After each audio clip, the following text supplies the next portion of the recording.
JDS ವಕ್ತಾರರಾದ Mahesh ಅವರಿಗೆ ನಾನು break ಇಂತ ಮುಂಚೆನೆ ಪ್ರಶ್ನೆ ಕೇಳಿದೆ. ಚಿನ್ನಸ್ವಾಮಿ ಸ್ಟೇಡಿಯಂ ಬಳಿ ಆಗಿದ್ದ ಕಾರ್ಯಕ್ರಮ ಸರ್ಕಾರದಲ್ಲಪ್ಪ, ಈ ವಿಧಾನಸೌಧದ ಮುಂದೆ ಕಾರ್ಯಕ್ರಮ ಆಯ್ತು, ಅಲ್ಲೇನು ಅನಾಹುತ ಆಗಿಲ್ಲ, ನೀವು ಪ್ರಶ್ನೆ ಮಾಡೋಂಗಿದ್ರೆ ಕೆಎಸ್ಸಿಎ ಪ್ರಶ್ನೆ ಮಾಡಿ.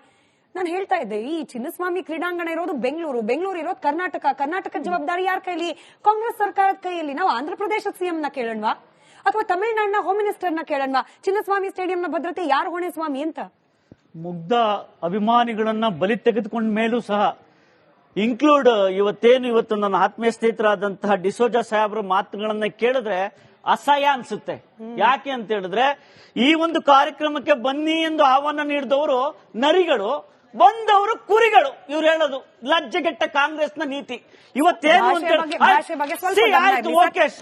ನಾನು ಕೆಲವೊಂದು ಪಾಯಿಂಟ್ಸ್ ಗಳನ್ನ ಇವತ್ತು ನಿಮ್ಮ ಮುಂದೆ ಹೇಳ್ತೇನೆ. 4 ದಿನಗಳಿಂದ ಸತತವಾಗಿ ಅನೇಕ ನೀವು ಡಿಬೇಟ್ ಗಳನ್ನ ಮಾಡಿದ್ದೀರಾ. ಇವತ್ತು ವಕೀಲರು ಸಹ ಇದ್ದಾರೆ. ಅನೇಕ ಡಿಬೇಟ್ ಗಳಿಂದ ಆಧಾರವಾಗಿ ಇಟ್ಕೊಂಡು ಇವತ್ತು IPS ವರ್ಸಸ್ IAS ಅಥವಾ KSCA, ಕರ್ನಾಟಕ ಸರ್ಕಾರ, ಇವೆಲ್ಲರ ಆಧಾರವಾಗಿ ಇಟ್ಕೊಂಡು ಓಕೆ ಡಿಸೋಜಾ ಸಾಹೇಬ್ ಹೇಳಿದ್ರು ನಾವು ವಿಧಾನಸೌಧದ ಮೇಲೆ ಮಾಡಿದ್ದೇವೆ, ಬ್ಯೂಟಿಫುಲ್ ಆಗಿ ನಡೆದ್ಬಿಟ್ಟಿದೆ ಕಾರ್ಯಕ್ರಮ ಅಂತ. ಹಾಗಾದ್ರೆ ಬ್ಯೂಟಿಫುಲ್ ಆಗಿ ನಡೆದಿದ್ದೆ ಆದ್ರೆ ಗೋವಿಂದ ರಾಜು ಅವರಿಗೆ ಕಿಕ್ ಬ್ಯಾಕ್ ಯಾಕೆ ಕೊಟ್ರು? ಬ್ಯೂಟಿಫುಲ್ ನಡೀತಲ್ಲ, ಗೋವಿಂದ ರಾಜು ಅವರಿಗೆ ಸರ್ಟಿಫಿಕೇಟ್ ಕೊಟ್ಟು ಹೊರಗಡೆ ಕಳಿಸಿದಾರಲ್ಲ, ಯಾಕೆ? ನಂಬರ್ 1. ನಂಬರ್ 2, ಇವರು ಈ ವಿಧಾನಸೌಧ ಅಂದ್ರೆ ಇಡೀ ಪ್ರಪಂಚಕ್ಕೆ ಗೊತ್ತಿದೆ ಏನಂತ. ಇದೊಂದು ಪಾರಂಪರಿಕ ಕಟ್ಟಡ. ಈ ಕಟ್ಟಡದ ಹೊರಗಡೆ ಏನೇ ಕಾರ್ಯಕ್ರಮವನ್ನು ಮಾಡಬೇಕು ಅಂತ ಹೇಳಿದ್ರು ಮಿನಿಮಮ್ 2 days ಬೇಕೇ ಬೇಕು. ಯಾಕೆ ಅಂತ ಹೇಳಿದ್ರೆ ಅದು ವಿಠಲ್ ಇನ್ಸ್ಟಾಲೇಷನ್ ಕಟ್ಟಡ ಆಗಿರೋದ್ರಿಂದ ಅದ್ರ ಮುಂಭಾಗದಲ್ಲಿ ನೀವು ಕಾರ್ಯಕ್ರಮವನ್ನ ಮಾಡಬೇಕಾದ್ರೆ ವೆರಿ ಇಂಪಾರ್ಟೆಂಟ್, ಸರ್ಕಾರ ಫಿಟ್ನೆಸ್ ಸರ್ಟಿಫಿಕೇಟ್ ಅನ್ನ ತೆಗೆದುಕೊಂಡ್ರೆ ಬಿಡುಗಡೆ ಮಾಡಿ. ಕೆಇಬಿಯಿಂದ ಫಿಟ್ನೆಸ್ ಸರ್ಟಿಫಿಕೇಟ್ ಬೇಕಲ್ಲಪ್ಪ, ಬಿಡುಗಡೆ ಮಾಡಿ. ದ ಸೆಕೆಂಡ್ ಒನ್ ಇಸ್ ಲೋಕೋಪಯೋಗಿ ಇಲಾಖೆಯಿಂದ ಫಿಟ್ನೆಸ್ ಸರ್ಟಿಫಿಕೇಟ್ ಬೇಕು, ಅದನ್ನ ಬಿಡುಗಡೆ ಮಾಡಿ. ದ ಥರ್ಡ್ ಒನ್ ಇಸ್ ಏನಪ್ಪ ವೆರಿ ಇಂಪಾರ್ಟೆಂಟ್ ಅಂತ ಹೇಳಿದ್ರೆ, ಇವರೆಲ್ಲರೂ ಮಾಡಿದಾರಲ್ಲ ಆಂಟಿ ಸಬಟೇಜ್ ಚೆಕ್. ರಾಜ್ಯಪಾಲರು ಇಂತಹ ವೆರಿ ಇಂಪಾರ್ಟೆಂಟ್ ಕಾರ್ಯಕ್ರಮಕ್ಕೆ ಬಂದಿದ್ದಾರೆ ಅಂತ ಹೇಳಿದ್ರೆ ಆಂಟಿ ಸಬಟೇಜ್ ಚೆಕ್ ಆಗ್ಲೇಬೇಕು. ಇವರು ಮಾಡೇ ಇಲ್ಲ. ಇವೆಲ್ಲವನ್ನ ಆಧಾರವಾಗಿ ಇಟ್ಕೊಂಡು DCP ಅವರು ಕೊಟ್ಟಂತಹ ಏನು ನಿಮ್ಮದೇ ಯಾರಿಗೆ DPR ಮೇಡಮ್ಗೆ ಕೊಟ್ಟಂತಹ ಎಲ್ಲಾ ದಾಖಲಾತಿಗಳನ್ನ ನಾವು ವಿರೋಧ ಪಕ್ಷದವರು ಇವತ್ತು ಬಿಡುಗಡೆ ಮಾಡಿದ್ದೀವಿ. ಇದಕ್ಕೆ ಇದುವರೆಗೂ HK ಪಾಟೀಲ್ ಇಂದ ಕಾನೂನು ಮಂತ್ರಿ, ಮುಖ್ಯಮಂತ್ರಿಗಳಿಂದನೂ ಸಹ ಉತ್ತರ ಇಲ್ಲ. ಹಾಗಾದ್ರೆ ಅಡ್ವೊಕೇಟ್ ಸಾಹೇಬ್ ಇದ್ದಾರೆ ಇಲ್ಲಿ, ನೀವು ವಿಧಾನಸೌಧದ ಮುಂದೆ ನಡೆದಂತ ಕಾರ್ಯಕ್ರಮ ಸೂಪರ್ ಸ್ಟಾರ್ ಅಂತ ಹೇಳ್ಬಿಟ್ಟು ಸರ್ಟಿಫಿಕೇಟ್ ಕೊಟ್ಕೊಂಡಿದ್ದೀರಲ್ಲ, ಇದಕ್ಕೆ ಉತ್ತರವನ್ನ ನೀಡಿ. ಇವೆಲ್ಲದರ ಆಧಾರದ ಮೇಲೆ ಪಾಪ ರೀ, IPS ಆಫೀಸರ್ ಮಾತ್ರ ನಿಮ್ ಕಣ್ಣು ಕಾಣಿಸ್ಬಿಟ್ರು, IAS ಆಫೀಸರ್ ಯಾಕ್ರಿ ಕಣ್ಣು ಕಾಣ್ಲಿಲ್ಲ? ಇದೊಂದು ಯಾರಿಗೆ? ಇವ್ರಿಗೆ. ಇಷ್ಟು ದಿನಗಳ ಕಾಲ ಏನ್ ಹೇಳ್ತಾ ಇದ್ರು HK ಪಾಟೀಲ್ 4 ದಿನದಿಂದ ಇವತ್ತು ಮಾಧ್ಯಮಗೋಷ್ಠಿಯನ್ನು ಇವತ್ತು ಉದ್ದೇಶಿಸಿ ಭಾಷಣ ಮಾಡಿದ್ದಾರೆ. ಏನಂತ ಭಾಷಣ ಮಾಡಿದ್ದಾರೆ? ನಮಗೂ ಸರ್ಕಾರಕ್ಕೂ ಸಂಬಂಧ ಇಲ್ಲ. ಈ ಸಂಬಂಧ ಯಾರಿಗೆ ಅಂತ ಹೇಳಿದ್ರೆ ನೇರವಾಗಿ ರಾಯಲ್ ಚಾಲೆಂಜರ್ಸ್ ಬೆಂಗಳೂರು ಮತ್ತೆ ಆ ಒಂದು ಕೆಳಗಡೆ ಬರುವಂತ DNA ಇವೆಲ್ಲವನ್ನ ಹೇಳ್ಬಿಟ್ಟು ಕೈ ತೊಳ್ಕೊಂಡ್ಬಿಟ್ರು. ಆದ್ರೆ ಇಲ್ಲಿ ವೆರಿ ಇಂಪಾರ್ಟೆಂಟ್ ಸ್ಮಿತಾಜಿ ಒಂದು ತಿಳ್ಕೊಳ್ಳಿ, ಅಡ್ವೊಕೇಟ್ ಸಾಹೇಬ್ ಇದ್ದಾರೆ, ಡಿಸೋಜಾ ಅವರು ಕಾನೂನು ತಜ್ಞರಿದ್ದಾರೆ. ಯಾವಾಗ ಕರ್ನಾಟಕದ ಹೈಕೋರ್ಟ್ ಇಮ್ಮಿಡಿಯೇಟ್ಲಿ ಅವರೇ PIL ಅನ್ನ ಹಾಕಿದ್ರು ಅವತ್ತು ಸರ್ಕಾರಕ್ಕೆ ಗೊತ್ತಿತ್ತು. ಏನ್ ಗೊತ್ತಿತ್ತು ಅಂತ ಹೇಳಿದ್ರೆ, PIL ಹಾಕಿದ ಮೇಲೆ ನಾವೇನಾದ್ರೂ ಕ್ರಮ ತೆಗೆದುಕೊಂಡಿರೋದನ್ನ ಕೋರ್ಟ್ಗೆ ಕೊಡ್ಲಿಲ್ಲ ಅಂತ ಹೇಳಿದ್ರೆ CBIಗೆ ಇಡೀ ಕೋರ್ಟ್ ಏನ್ ಮಾಡುತ್ತೆ, ಈ ಕೇಸನ್ನ ಟ್ರಾನ್ಸ್ಫರ್ ಮಾಡುತ್ತೆ. ತಪ್ಪಿಸ್ಕೊಳ್ಳೋ ಪ್ರಯತ್ನವಾಗಿ ಪೊಲೀಸರು CBIಗೆ ಟ್ರಾನ್ಸ್ಫರ್ ಮಾಡುತ್ತೆ. ಆದ್ರೆ CBI ನೇರವಾಗಿ ಮುಖ್ಯಮಂತ್ರಿಗಳಿಗೆ, ಉಪಮುಖ್ಯಮಂತ್ರಿಗಳಿಗೆ, ಗೃಹ ಇಲಾಖೆಗಳನ್ನ ನೇರವಾಗಿ ಇವ್ರ ಮೇಲೆ ಇವ್ರ ಕ್ರಮವನ್ನ ತೆಗೆದುಕೊಳ್ತಾರೆ. ಅಲ್ಲಿಗೆ ನಾವು ಸಿಕ್ಕಿ ಬಿಡ್ತೇವೆ. ಅಲ್ಲಿಗೆ ನಾನು ಕ್ವಿಕ್ ಬ್ರೇಕ್ ಹೋಗ್ಬೇಕು. ಬ್ರೇಕ್ ಇಂತ ಮುಂಚೆ ಮಹೇಶ್ ಅವರು ತುಂಬಾ ವ್ಯಾಲಿಡ್ ಪ್ರಶ್ನೆಗೆ ಲೀಡ್ ಕೊಟ್ಟಿದ್ದಾರೆ. ಇಲ್ಲಿ ನಾವು ಆಕ್ಷನ್ ತಗೊಂಡಿದ್ದೀವಿ ಅಂತ ಹೇಳಿ ತೋರಿಸೋ ಪ್ರಯತ್ನ ಮಾಡ್ತಾ ಇರುವ ಸರ್ಕಾರ ಕೂಡ ಆಕ್ಷನ್ ಅಲ್ಲೂ ಕೂಡ ತಾರತಮ್ಯ ಮಾಡ್ಬಿಟ್ಟಿದ್ಯಲ್ಲ. ತಮಗ್ ಯಾರು ಬೇಕು ಅವ್ರನ್ನ ರಕ್ಷಣೆ ಮಾಡಿಕೊಂಡು ಅಮಾಯಕರ ಮೇಲೇನೆ ಗದಾ ಪ್ರಹಾರ ಮಾಡಿದ್ಯಾ? ಆಗ್ಲೂ ಕೂಡ ವಕೀಲರು ಲೋಹಿತ್ ಕುಮಾರ್ ಅವ್ರು ಪ್ರಶ್ನೆ ಮಾಡ್ತಾ ಇದ್ರು, ಇಂಟೆಲಿಜೆನ್ಸ್ ಫೇಲ್ಯೂರ್ ಅಲ್ವಾ? ಅಲ್ಲಿರೋ ಅಧಿಕಾರಿಗಳು ಏನ್ ಮಾಡಿದ್ದಾರೆ? ನಿಮ್ಮದೇ ಕೈ ಕೆಳಗಡೆ ಕೆಲಸ ಮಾಡ್ತಿರುವ IAS ಅಧಿಕಾರಿಗಳನ್ನು ನೀವೇ ಹೇಳ್ತಿರೋ ರೀತಿಯಲ್ಲಿ ಅವರೇ ಆರ್ಗನೈಸ್ ಮಾಡಿದ್ದು ಕಾರ್ಯಕ್ರಮ. ಹಾಗಾದ್ರೆ ಅವ್ರ ಮೇಲೆ ಏನ್ ಕ್ರಮ? ಅಂದ್ರೆ ಕೆಲವರಿಗೆ ಶ್ರೀರಕ್ಷೆ, ಇನ್ನು ಬಾಕಿ ಅವರಿಗೆ ತೋರ್ಪಡೆಗೆ ಶಿಕ್ಷೆ. ಇದೇನಾ ಸರ್ಕಾರದ ಪಾಲಿಸಿ? ಜೆಡಿಎಸ್ ವಕ್ತಾರರಾದ ಮಹೇಶ್ ಅವರಿಗೆ ನಾನು ಬ್ರೇಕ್ಗಿಂತ ಮುಂಚೆನೆ ಪ್ರಶ್ನೆ ಕೇಳಿದೆ. ಚಿನ್ನಸ್ವಾಮಿ ಸ್ಟೇಡಿಯಂ ಬಳಿ ಆಗಿದ್ದ ಕಾರ್ಯಕ್ರಮ ಸರ್ಕಾರದಲ್ಲಪ್ಪ, ಈ ವಿಧಾನಸೌಧದ ಮುಂದೆ ಕಾರ್ಯಕ್ರಮ ಆಯ್ತು, ಅಲ್ಲೇನು ಅನಾಹುತ ಆಗಿಲ್ಲ, ನೀವು ಪ್ರಶ್ನೆ ಮಾಡೋಂಗಿದ್ರೆ KSCA ಪ್ರಶ್ನೆ ಮಾಡಿ. ನಾನು ಹೇಳ್ತಾ ಇದ್ದೆ, ಈ ಚಿನ್ನಸ್ವಾಮಿ ಕ್ರೀಡಾಂಗಣ ಇರೋದು ಬೆಂಗಳೂರು ಇರೋದು ಕರ್ನಾಟಕ ಜವಾಬ್ದಾರಿ ಯಾರ ಕೈಲಿ? ಕಾಂಗ್ರೆಸ್ ಸರ್ಕಾರದ ಕೈಯಲ್ಲಿ. ನಾವು ಆಂಧ್ರ ಪ್ರದೇಶದ CM ನ ಕೇಳೋಣವಾ ಅಥವಾ ತಮಿಳುನಾಡಿನ ಹೋಮ್ ಮಿನಿಸ್ಟರ್ ನ ಕೇಳೋಣವಾ? ಚಿನ್ನಸ್ವಾಮಿ ಸ್ಟೇಡಿಯಂನ ಭದ್ರತೆ ಯಾರು ಹೊಣೆ ಸ್ವಾಮಿ ಅಂತ?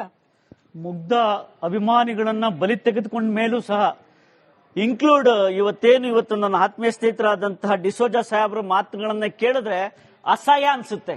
ಯಾಕೆ ಅಂತ ಹೇಳಿದ್ರೆ, ಈ ಒಂದು ಕಾರ್ಯಕ್ರಮಕ್ಕೆ ಬನ್ನಿ ಎಂದು ಆಹ್ವಾನ ನೀಡಿದವರು ನರಿಗಳು, ಬಂದವರು ಕುರಿಗಳು. ಇವ್ರು ಹೇಳೋದು ಲಜ್ಜೆಗೆಟ್ಟ ಕಾಂಗ್ರೆಸ್ನ ನೀತಿ. ಇವತ್ತೇನು ಅಂತ ನಾನು ಕೆಲವೊಂದು ಪಾಯಿಂಟ್ಸ್ ಗಳನ್ನ ಇವತ್ತು ನಿಮ್ಮ ಮುಂದೆ ಹೇಳ್ತೇನೆ. 4 ದಿನಗಳಿಂದ ಸತತವಾಗಿ ಅನೇಕ ನೀವು ಡಿಬೇಟ್ ಗಳನ್ನ ಮಾಡಿದ್ದೀರಾ. ಇವತ್ತು ವಕೀಲರು ಸಹ ಇದ್ದಾರೆ. ಅನೇಕ ಡಿಬೇಟ್ ಗಳಿಂದ ಆಧಾರವಾಗಿ ಇಟ್ಕೊಂಡು ಇವತ್ತು IPS ವರ್ಸಸ್ IAS ಅಥವಾ KSCA, ಕರ್ನಾಟಕ ಸರ್ಕಾರ ಇವೆಲ್ಲರ ಆಧಾರವಾಗಿ ಇಟ್ಕೊಂಡು ಓಕೆ ಡಿಸೋಜಾ ಸಾಹೇಬ್ರು ಹೇಳಿದ್ರು ನಾವು ವಿಧಾನಸೌಧದ ಮೇಲೆ ಮಾಡಿದ್ದೇವೆ, ಬ್ಯೂಟಿಫುಲ್ ಆಗಿ ನಡೆದ್ಬಿಟ್ಟಿದೆ ಕಾರ್ಯಕ್ರಮ ಅಂತ. ಹಾಗಾದ್ರೆ ಬ್ಯೂಟಿಫುಲ್ ಆಗಿ ನಡೆದಿದ್ದೆ ಆದ್ರೆ ಗೋವಿಂದ ರಾಜು ಅವರಿಗೆ ಕಿಕ್ ಬ್ಯಾಕ್ ಯಾಕೆ ಕೊಟ್ರು? ಬ್ಯೂಟಿಫುಲ್ ನಡೀತಲ್ಲ, ಗೋವಿಂದ ರಾಜು ಅವರಿಗೆ ಸರ್ಟಿಫಿಕೇಟ್ ಕೊಟ್ಟು ಹೊರಗಡೆ ಕಳಿಸಿದಾರಲ್ಲ, ಯಾಕೆ? ನಂಬರ್ 1. ನಂಬರ್ 2, ಇವರು ಈ ವಿಧಾನಸೌಧ ಅಂದ್ರೆ ಇಡೀ ಪ್ರಪಂಚಕ್ಕೆ ಗೊತ್ತಿದೆ ಏನಂತ. ಇದೊಂದು ಪಾರಂಪರಿಕ ಕಟ್ಟಡ. ಈ ಕಟ್ಟಡದ ಹೊರಗಡೆ ಏನೇ ಕಾರ್ಯಕ್ರಮವನ್ನ ಮಾಡಬೇಕು ಅಂತ ಹೇಳಿದ್ರು ಮಿನಿಮಮ್ 2 days ಬೇಕೇ ಬೇಕು. ಯಾಕೆ ಅಂತ ಹೇಳಿದ್ರೆ ಅದು ವಿಠಲ್ ಇನ್ಸ್ಟಾಲೇಷನ್ ಕಟ್ಟಡ ಆಗಿರೋದ್ರಿಂದ ಅದ್ರ ಮುಂಭಾಗದಲ್ಲಿ ನೀವು ಕಾರ್ಯಕ್ರಮವನ್ನ ಮಾಡಬೇಕಾದ್ರೆ ವೆರಿ ಇಂಪಾರ್ಟೆಂಟ್, ಸರ್ಕಾರ ಫಿಟ್ನೆಸ್ ಸರ್ಟಿಫಿಕೇಟ್ ಅನ್ನ ತೆಗೆದುಕೊಂಡ್ರೆ ಬಿಡುಗಡೆ ಮಾಡಿ. KEBಯಿಂದ ಫಿಟ್ನೆಸ್ ಸರ್ಟಿಫಿಕೇಟ್ ಬೇಕಲ್ಲಪ್ಪ, ಬಿಡುಗಡೆ ಮಾಡಿ. ದ ಸೆಕೆಂಡ್ ಒನ್ ಇಸ್ ಲೋಕೋಪಯೋಗಿ ಇಲಾಖೆಯಿಂದ ಫಿಟ್ನೆಸ್ ಸರ್ಟಿಫಿಕೇಟ್ ಬೇಕು, ಅದನ್ನ ಬಿಡುಗಡೆ ಮಾಡಿ. ದ ಥರ್ಡ್ ಒನ್ ಇಸ್ ಏನಪ್ಪ ವೆರಿ ಇಂಪಾರ್ಟೆಂಟ್ ಅಂತ ಹೇಳಿದ್ರೆ, ಇವರೆಲ್ಲರೂ ಮಾಡಿದಾರಲ್ಲ ಆಂಟಿ ಸಬಟೇಜ್ ಚೆಕ್. ರಾಜ್ಯಪಾಲರು ಇಂತಹ ವೆರಿ ಇಂಪಾರ್ಟೆಂಟ್ ಕಾರ್ಯಕ್ರಮಕ್ಕೆ ಬಂದಿದ್ದಾರೆ ಅಂತ ಹೇಳಿದ್ರೆ ಆಂಟಿ ಸಬಟೇಜ್ ಚೆಕ್ ಆಗ್ಲೇಬೇಕು. ಇವ್ರು ಮಾಡೇ ಇಲ್ಲ. ಇವೆಲ್ಲವನ್ನ ಆಧಾರವಾಗಿ ಇಟ್ಕೊಂಡು DCP ಅವರು ಕೊಟ್ಟಂತಹ ಏನು ನಿಮ್ಮದೇ ಯಾರಿಗೆ DPR ಮೇಡಮ್ಗೆ ಕೊಟ್ಟಂತಹ ಎಲ್ಲಾ ದಾಖಲಾತಿಗಳನ್ನ ನಾವು ವಿರೋಧ ಪಕ್ಷದವರು ಇವತ್ತು ಬಿಡುಗಡೆ ಮಾಡಿದ್ದೀವಿ. ಇದಕ್ಕೆ ಇದುವರೆಗೂ HK ಪಾಟೀಲ್ ಇಂದ ಕಾನೂನು ಮಂತ್ರಿ, ಮುಖ್ಯಮಂತ್ರಿಗಳಿಂದನೂ ಸಹ ಉತ್ತರ ಇಲ್ಲ. ಹಾಗಾದ್ರೆ ಅಡ್ವೊಕೇಟ್ ಸಾಹೇಬ್ರು ಇದ್ದಾರೆ ಇಲ್ಲಿ, ನೀವು ವಿಧಾನಸೌಧದ ಮುಂದೆ ನಡೆದಂತ ಕಾರ್ಯಕ್ರಮ ಸೂಪರ್ ಸ್ಟಾರ್ ಅಂತ ಹೇಳ್ಬಿಟ್ಟು ಸರ್ಟಿಫಿಕೇಟ್ ಕೊಟ್ಕೊಂಡಿದ್ದೀರಲ್ಲ, ಇದಕ್ಕೆ ಉತ್ತರವನ್ನ ನೀಡಿ. ಇವೆಲ್ಲದರ ಆಧಾರದ ಮೇಲೆ ಪಾಪ ರೀ IPS ಆಫೀಸರ್ ಮಾತ್ರ ನಿಮ್ ಕಣ್ಣು ಕಾಣಿಸ್ಬಿಟ್ರು, IAS ಆಫೀಸರ್ ಯಾಕ್ರಿ ಕಣ್ಣು ಕಾಣ್ಲಿಲ್ಲ? ಇದೊಂದು ಯಾರಿಗೆ? ಇವ್ರಿಗೆ. ಇಷ್ಟು ದಿನಗಳ ಕಾಲ ಏನ್ ಹೇಳ್ತಾ ಇದ್ರು HK ಪಾಟೀಲ್ 4 ದಿನದಿಂದ ಇವತ್ತು ಮಾಧ್ಯಮಗೋಷ್ಠಿಯನ್ನು ಇವತ್ತು ಉದ್ದೇಶಿಸಿ ಭಾಷಣ ಮಾಡಿದ್ದಾರೆ. ಏನಂತ ಭಾಷಣ ಮಾಡಿದ್ದಾರೆ? ನಮಗೂ ಸರ್ಕಾರಕ್ಕೂ ಸಂಬಂಧ ಇಲ್ಲ. ಈ ಸಂಬಂಧ ಯಾರಿಗೆ ಅಂತ ಹೇಳಿದ್ರೆ ನೇರವಾಗಿ ರಾಯಲ್ ಚಾಲೆಂಜರ್ಸ್ ಬೆಂಗಳೂರು ಮತ್ತೆ ಆ ಒಂದು ಕೆಳಗಡೆ ಬರುವಂತ DNA ಇವೆಲ್ಲವನ್ನ ಹೇಳ್ಬಿಟ್ಟು ಕೈ ತೊಳ್ಕೊಂಡ್ಬಿಟ್ರು. ಆದ್ರೆ ಇಲ್ಲಿ ವೆರಿ ಇಂಪಾರ್ಟೆಂಟ್ ಸ್ಮಿತಾಜಿ ಒಂದು ತಿಳ್ಕೊಳ್ಳಿ, ಅಡ್ವೊಕೇಟ್ ಸಾಹೇಬ್ರು ಇದ್ದಾರೆ, ಡಿಸೋಜಾ ಅವರು ಕಾನೂನು ತಜ್ಞರಿದ್ದಾರೆ. ಯಾವಾಗ ಕರ್ನಾಟಕದ ಹೈಕೋರ್ಟ್ ಇಮ್ಮಿಡಿಯೇಟ್ಲಿ ಅವರೇ PL ಅನ್ನ ಹಾಕಿದ್ರು ಅವತ್ತು ಸರ್ಕಾರಕ್ಕೆ ಗೊತ್ತಿತ್ತು. ಏನ್ ಗೊತ್ತಿತ್ತು ಅಂತ ಹೇಳಿದ್ರೆ PIL ಹಾಕಿದ ಮೇಲೆ ನಾವೇನಾದ್ರೂ ಕ್ರಮ ತೆಗೆದುಕೊಂಡಿರೋದನ್ನ ಕೋರ್ಟ್ಗೆ ಕೊಡ್ಲಿಲ್ಲ ಅಂತ ಹೇಳಿದ್ರೆ CBIಗೆ ಇಡೀ ಕೋರ್ಟ್ ಏನ್ ಮಾಡುತ್ತೆ, ಈ ಕೇಸನ್ನ ಟ್ರಾನ್ಸ್ಫರ್ ಮಾಡುತ್ತೆ. ತಪ್ಪಿಸ್ಕೊಳ್ಳೋ ಪ್ರಯತ್ನವಾಗಿ ಪೊಲೀಸರು CBIಗೆ ಟ್ರಾನ್ಸ್ಫರ್ ಮಾಡುತ್ತೆ. ಆದ್ರೆ CBI ನೇರವಾಗಿ ಮುಖ್ಯಮಂತ್ರಿಗಳಿಗೆ, ಉಪಮುಖ್ಯಮಂತ್ರಿಗಳಿಗೆ, ಗೃಹ ಇಲಾಖೆಗಳನ್ನ ನೇರವಾಗಿ ಇವ್ರ ಮೇಲೆ ಇವ್ರ ಕ್ರಮವನ್ನ ತೆಗೆದುಕೊಳ್ತಾರೆ. ಅಲ್ಲಿಗೆ ನಾವು ಸಿಕ್ಕಿ ಬಿಡ್ತೇವೆ. ಅಲ್ಲಿಗೆ ನಾನು ಕ್ವಿಕ್ ಬ್ರೇಕ್ ಹೋಗ್ಬೇಕು. ಬ್ರೇಕ್ ಇಂತ ಮುಂಚೆ ಮಹೇಶ್ ಅವರು ತುಂಬಾ ವ್ಯಾಲಿಡ್ ಪ್ರಶ್ನೆಗೆ ಲೀಡ್ ಕೊಟ್ಟಿದ್ದಾರೆ. ಇಲ್ಲಿ ನಾವು ಆಕ್ಷನ್ ತಗೊಂಡಿದ್ದೀವಿ ಅಂತ ಹೇಳಿ ತೋರಿಸೋ ಪ್ರಯತ್ನ ಮಾಡ್ತಾ ಇರುವ ಸರ್ಕಾರ ಕೂಡ ಆಕ್ಷನ್ ಅಲ್ಲೂ ಕೂಡ ತಾರತಮ್ಯ ಮಾಡ್ಬಿಟ್ಟಿದ್ಯಲ್ಲ. ತಮಗ್ ಯಾರು ಬೇಕು ಅವ್ರನ್ನ ರಕ್ಷಣೆ ಮಾಡಿಕೊಂಡು ಅಮಾಯಕರ ಮೇಲೇನೆ ಗದಾ ಪ್ರಹಾರ ಮಾಡಿದ್ಯಾ? ಆಗ್ಲೂ ಕೂಡ ವಕೀಲರು ಲೋಹಿತ್ ಕುಮಾರ್ ಅವರು ಪ್ರಶ್ನೆ ಮಾಡ್ತಾ ಇದ್ರು, ಇಂಟೆಲಿಜೆನ್ಸ್ ಫೇಲ್ಯೂರ್ ಅಲ್ವಾ? ಅಲ್ಲಿರೋ ಅಧಿಕಾರಿಗಳು ಏನ್ ಮಾಡಿದ್ದಾರೆ? ನಿಮ್ಮದೇ ಕೈ ಕೆಳಗಡೆ ಕೆಲಸ ಮಾಡ್ತಿರುವ IAS ಅಧಿಕಾರಿಗಳನ್ನು ನೀವೇ ಹೇಳ್ತಿರೋ ರೀತಿಯಲ್ಲಿ ಅವರೇ ಆರ್ಗನೈಸ್ ಮಾಡಿದ್ದು ಕಾರ್ಯಕ್ರಮ. ಹಾಗಾದ್ರೆ ಅವ್ರ ಮೇಲೆ ಏನ್ ಕ್ರಮ? ಅಂದ್ರೆ ಕೆಲವರಿಗೆ ಶ್ರೀರಕ್ಷೆ, ಇನ್ನು ಬಾಕಿ ಅವರಿಗೆ ತೋರ್ಪಡೆಗೆ ಶಿಕ್ಷೆ. ಇದೇನಾ ಸರ್ಕಾರದ ಪಾಲಿಸಿ?